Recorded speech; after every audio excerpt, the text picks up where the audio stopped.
Assalamualaikum warahmatullahi wabarakatuh. Kami perwakilan dari kelompok BT 0101B Sumba. Di sini kami akan menyampaikan hasil wawancara kami yang digambarkan melalui empati map. Berikut hasil wawancara dari narasumber Salsana Dipa yang bekerja sebagai karyawan di Dimsum. Jadi dapat disimpulkan dari wawancara dengan Salsana Dipa bahwa produk makanan Dimsum Putra ini mengalami penurunan pendapatan dikarenakan pandemi sehingga mereka tuh menggunakan marketplace online. Berikut terdapat 4 komponen dalam empati map. Yang pertama itu harga bahan bakunya di saat sekarang menjadi meningkat dikarenakan pandemi sehingga terjadi kesusahan untuk berjualan.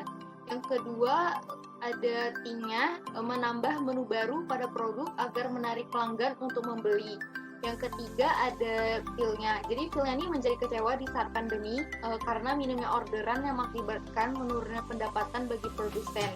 Yang keempat, das-nya itu yang dilakukan mereka tuh menggunakan marketplace sebagai objek untuk meningkatkan omset pendapatan dan menambah strategi pemasaran dalam berjualan. Selanjutnya akan dijelaskan oleh teman saya. Baiklah, selanjutnya saya akan menyampaikan hasil wawancara yang telah kami lakukan. Untuk narasumber selanjutnya merupakan pemilik dari rumah makan Barokah yang bernama Ibu Barokah, umur 55 tahun.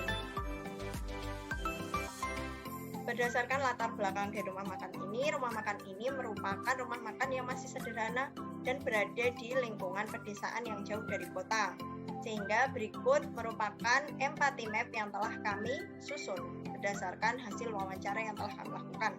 Yang pertama, says, apa yang pemilik rumah makan tersebut katakan. Jadi mereka mengatakan bahwa rumah makan mereka masih sangat sederhana dan berada di pedesaan yang jauh dari perkotaan sehingga masih belum terjangkau oleh masyarakat yang luas. Kemudian apa yang mereka pikirkan, jadi mereka berpikir sepertinya memang rumah makan tersebut harus memanfaatkan digital marketing dan juga marketplace untuk agar usaha mereka lebih berkembang karena banyak diketahui oleh masyarakat luas dan pendapatannya pun kian meningkat. Selanjutnya, apa yang mereka lakukan? Mereka mengusahakan agar produk mereka banyak peminatnya, yaitu dengan cara apa? Mereka membuat produk-produk yang memiliki ciri khas, cita rasa yang khas, sehingga dapat berkembang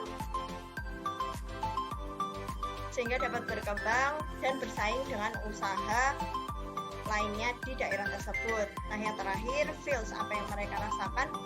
Mereka masih merasakan bahwa rumah makan mereka masih begitu-begitu saja, hanya masyarakat sekitar yang menjadi pelanggannya.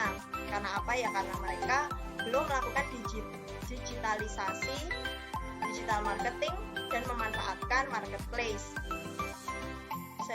Sehingga walaupun rumah makan tersebut sudah tetap berkembang, namun belum ada kemajuan yang signifikan.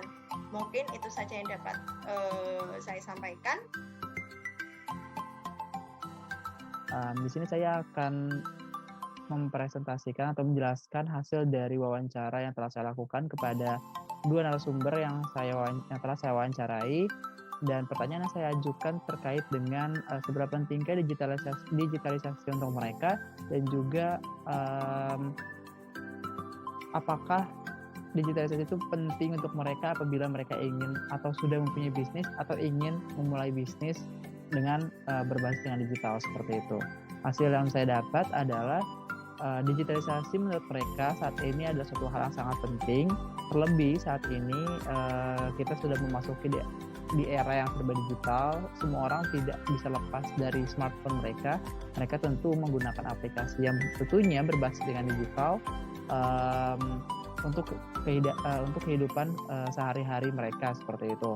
Memang saat ini sudah banyak sekali khususnya marketplace yang ada di tengah-tengah kita, yang tentunya marketplace tersebut memfasilitasi kita untuk mempermudah kehidupan dan aktivitas kita, baik itu dalam berbelanja, baik itu dalam kegiatan transaksi dan juga sampai dengan investasi yang berbasis dengan digital atau investasi online seperti itu. Adliana dari kelompok B SIB E-commerce Design Thinking. Pada kesempatan kali ini izinkan saya untuk melanjutkan atau memaparkan hasil wawancara saya dengan narasumber pemilik coffee shop dengan nama coffee shop yakni Bursa Coffee. Pada kesempatan kali ini saya mewawancari yang bersangkutan dengan nama Hirani Raffi, umur 20 tahun, yang berbicara mengenai coffee shopnya selama kondisi pandemi ini. Yang bersangkutan berbicara bahwasannya ia merupakan pemilik coffee shop dari Bursa Coffee, di mana ia memiliki tempat yang sangat strategis dan comfortable buat anak muda. Namun sangat disayangkan kondisi pandemi membuatnya harus melakukan shifting dikarenakan adanya pembatasan atau PPKM yang terjadi di wilayahnya, sehingga mereka harus mampu untuk memaksimalkan penggunaan digital platform sebagai salah satu penopang penjualan produk mereka. Kemudian yang berikutnya, yang bersangkutan juga berbicara bahwasannya digital marketing merupakan suatu hal yang sangat penting dalam berbisnis. Hal ini dikarenakan hal tersebut mampu untuk mendapatkan atau mendatangkan consumer atau customer kepada tempat mereka, sehingga produk yang mereka jual dapat dibeli dengan sangat baik, dan dari situ juga dengan adanya digital marketing berfungsi sebagai exposure kepada dua belah pihak. Hirani Raffi bercerita bahwasannya kondisi pandemi ini membuat yang bersangkutan harus lebih berhati-hati dalam menjalankan bisnis. Pada dasarnya mereka selalu secara bertahap dari waktu ke waktu melakukan survei dan juga meminta feedback kepada para konsumer atau pelanggan. Hal ini dilakukan berguna untuk mengetahui bagaimana minat dari pelanggan atau konsumer mereka terhadap kopi yang mereka jual. Apakah demand-nya akan selalu sama, akankah demand-nya bakal selalu tinggi, atau justru sebaliknya. Hal ini juga untuk mengetahui tingkat kecenderungan konsumsi kopi yang terjadi pada pelanggan. Kemudian kelebihan yang mereka berikan adalah yang pertama, tempat yang comfortable atau nyaman.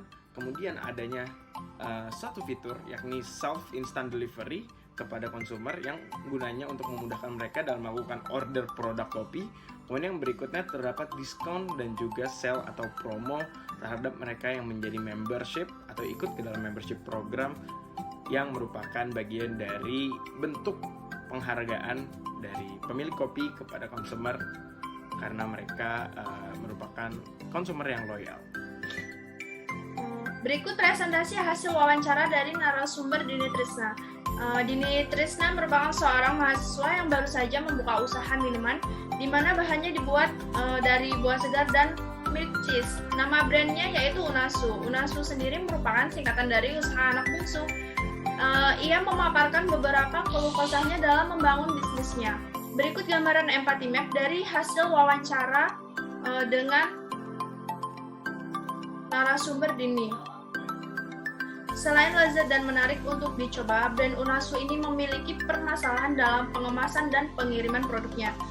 Dini beranggapan bahwa kemasan yang ia gunakan sekarang kurang cocok dengan selera generasi Gen Z, serta karena ini merupakan usaha barunya, ia pun merasa kesulitan dalam pengiriman produknya, di mana ia masih sering mengantarkan produknya kepada pemesan melalui pribadi tanpa jasa pengiriman ataupun menggunakan GoFood maupun Gojek. Yang kedua ada Ting, di mana Dini kurang memahami pemanfaatan digital, pemanfaatan digitalisasi apa yang harus dilakukan pada produknya. Selanjutnya ada Das, untuk mengetahui ia membandingkan harga produk, melakukan riset pasar, update terbaru dari website ataupun sosmed untuk menaikkan pendapatannya. Lalu terdapat Phil. Di sini ia merasa ragu dan sedih karena pendapatan selama pandemi ini menurun dan ia khawatir akan kehilangan konsumennya. Berikut ini merupakan gambar empathy map dari hasil kesimpulan wawancara yang telah kami lakukan. pemanfaatan digitalisasi yang kurang baik dalam bisnis, dan kurangnya informasi dalam menjalankan usaha di tengah pandemi membuat beberapa pengusaha ragu akan pendapatan yang semakin menurun. Namun, pelaku usaha tetap dituntut untuk menjalankan bisnisnya. Pelaku usaha harus lebih berinovasi agar usaha yang dibangun tidak merugi ataupun sampai gulung tikar. Berikut presentasi yang dapat kami sampaikan. Mohon maaf apabila ada kesalahan dalam penyampaian. Terima kasih. Wassalamualaikum warahmatullahi wabarakatuh.